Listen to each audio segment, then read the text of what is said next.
Thank you very much, Mr. President. Ladies and gentlemen, good evening. Assalamu alaikum. Lovely to see you all here tonight. We are having a very entertaining night, are we not? With some very interesting things being said from the other side of the house tonight. Let me begin by saying, as a Muslim, as a representative of Islam, I would consider myself an ambassador for Islam, a believer in Islam, a follower of Islam and its Prophet. So in that capacity, let me begin by apologizing to Anne-Marie for the Bali bombings. I apologize for the role of my religion and me and my people, for the killing of Theo van Gogh, for 7/7. Yes, that was all of us. That was Islam, that was Muslims, that was the Quran. I mean, astonishing claims to make in the very first speech tonight on a day like today, where the Conservative Prime Minister of the United Kingdom is having to come out and point out that these kind of views are anathema. And I believe you're trying to stand for the Labour Party to become an MP in Brighton. If you do, and you make these comments, I'm guessing you'll have the whip withdrawn from you, but then again, UKIP's on the rise, they'll take you, the BNP. They might have something to say about your views. What Mehdi Hasan always does. By the way, just on a factual point, since we heard a lot about the second speaker, about how backward we Muslims all are, on a factual point, you said that Islam was born in Saudi Arabia. Islam was born in 610 AD. Saudi Arabia was born in 1932 AD. So you were only 1,322 years off. Not bad? Not bad start there. Talking of maths, by the way, a man named Al-Khawarizmi was one of the greatest mathematicians of all time, a Muslim, worked in the golden age of Islam. He's the guy who came up with not just algebra, but algorithms. Without algorithms, you wouldn't have laptops. Without laptops, Daniel Johnson tonight wouldn't have been able to print out his speech in which he came to berate us Muslims for holding back the advance and intellectual achievements of the West, which all happened without any contribution from anyone else other than the Judeo-Christian people of Europe. In fact, Daniel David Levering, the author of the Pulitzer Prize-winning historian and author of The Golden Crucible, points out that there would be no Renaissance, there would be no Reformation in Europe without the role played by Ibn Sina and Ibn Rushd and some of the great Muslim theologians, philosophers, scientists in bringing Greek texts to Europe.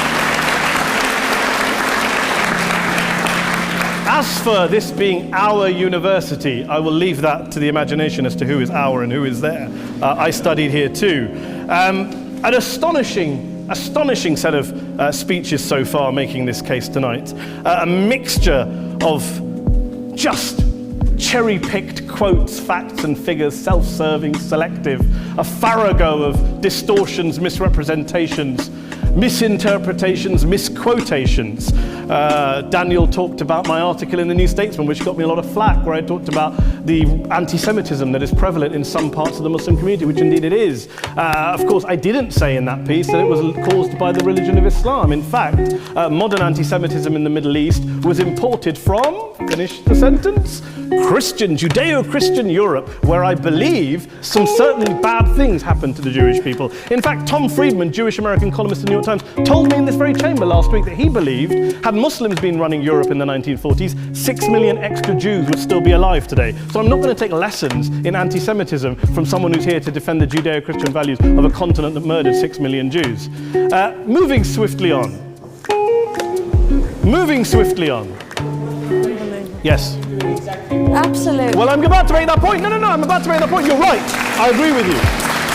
I agree with you 110%. That is my point. I don't think Europe is evil or bad. I'm a very proud European. I don't want to judge Europe on the basis, but if we're going to play this gutter game where we pull out the Bali bombing and we pull out examples of anti-Semitism in the Islamic community, then of course I'm going to come back and say, well, hold on. I mean, look, let's be very clear. Daniel here was a last-minute replacement for Douglas Murray, who had to pull out. And Douglas and I have a well-documented differences, but to be fair to Douglas, as to be fair to Anne-Marie and to Peter, atheists.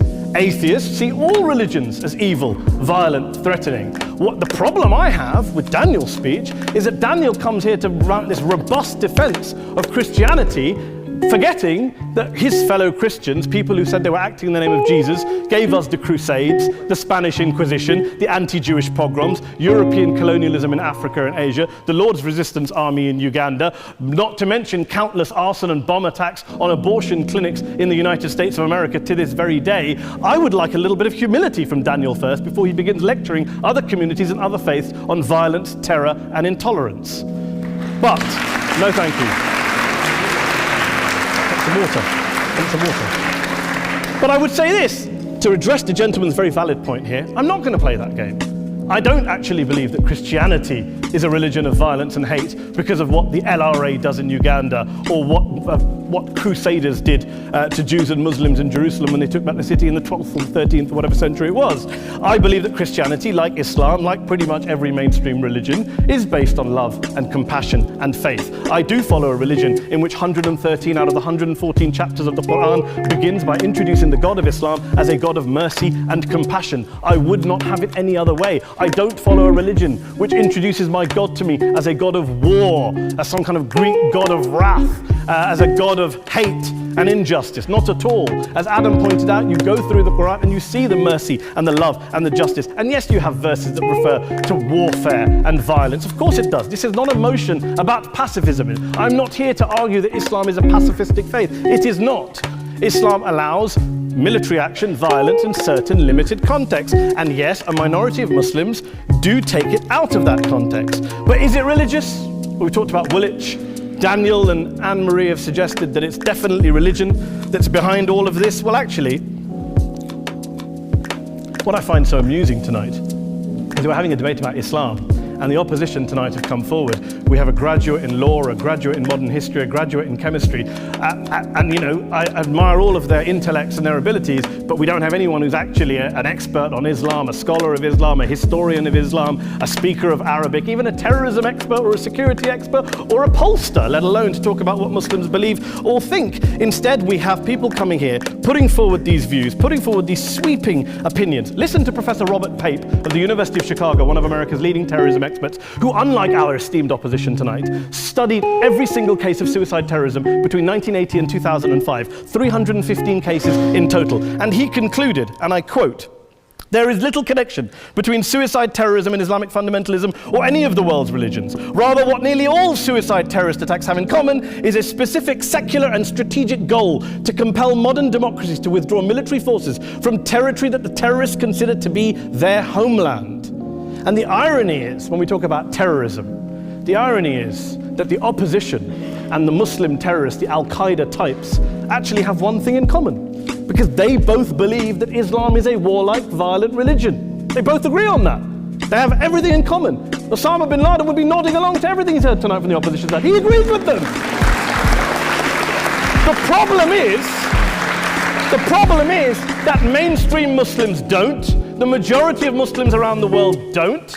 In fact, a gentleman here started quoting all sorts of polls. Gallup carried out the biggest poll of Muslims around the world, of 50,000 Muslims in 35 countries. 93% of Muslims rejected 9/11 and suicide attacks. And of the 7% who didn't, they all, when polled and focus grouped, cited political reasons for their support for violence, not religious reasons. And as for Islamic scholars and what they say, well, Daniel talks about our University of Oxford. We'll go down to Oxford Centre for Islamic Studies, get hold of a man named Sheikh Afifi al-Akiti, who is a massively well-credentialed and well-respected Islamic scholar, who has studied across the world, who in the days after 7/7 published a fatwa denouncing terrorism in the name of Islam, calling for the protection of all non-combatants at all times, and describing suicide bombings as an innovation with no basis in Islamic law. Go and listen to Sheikh Tahir al-Qadri, one of Pakistan's most famous Islamic scholars, who published a 600-page fatwa condemning the killing of all innocents and all suicide bombings unconditionally without any ifs or buts.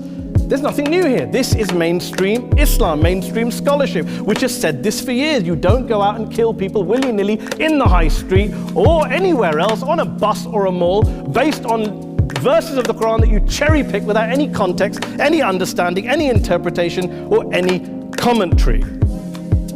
Please. Well, it's I didn't say it doesn't happen at all. I never said it didn't happen. I don't blame Islam. Yes, it's a very good point. And a lot of us are campaigning against that. And we're campaigning against it in the name of Islam. We're campaigning against it in the name of various interpretations of Islam. Anne-Marie comes and scares us with her talk of Sharia law. I would like to see the book of Sharia law. It doesn't exist. People argue over what Sharia law is. And you empower the extremists by saying there is only one version. You empower them all. I don't believe you took any interruptions, Anne-Marie, so I think you should stay there for a moment. Several countries. Here's what we're dealing with. Here's what we're dealing with. We are dealing, I took your point. Here we are dealing with a 1400-year-old global religion followed by 1.6 billion people in every corner of the world, a quarter of humanity, of all backgrounds, cultures, ethnicities. And yet the opposition tonight wants to generalize, stereotype, smear in order to desperately win this debate. And here's my question, if we're going to generalize and smear. If, okay, people say yesterday's bombers, and we've got to be careful, there's a trial going on, were yesterday's attackers, motivated by Islam? Big debate. I don't believe they were. Let's say they were. Let's say Faisal Shahzad, the Times Square bomber, was motivated by Islam. Let's assume, for sake of argument, that Richard Reeves, the shoe bomber, was motivated by Islam. If Islam is responsible for these killings, if Islam is what is motivating these people, and Islam is therefore not a religion of peace, a religion of war, then ask yourself this question: why aren't the rest of us doing it? Why is it such a tiny minority of Muslims are interpreting their religion in the way that the opposition claim they are? Let's assume there are 16,000 suicide bombers in the world. There aren't. Let's assume there are for the sake of argument. That's 0.001% of the Muslim population globally. What about the other 99.99% of Muslims who the opposition tonight either ignore or smear? The reality is that the rest of us aren't blowing ourselves up tonight. The reality is that the opposition came here tonight not worried about the fact that me and Adam might pull open our jackets and blow ourselves up tonight because we're followers of a warlike warrior religion which wants to take over Europe and Daniel's university. The issue is this.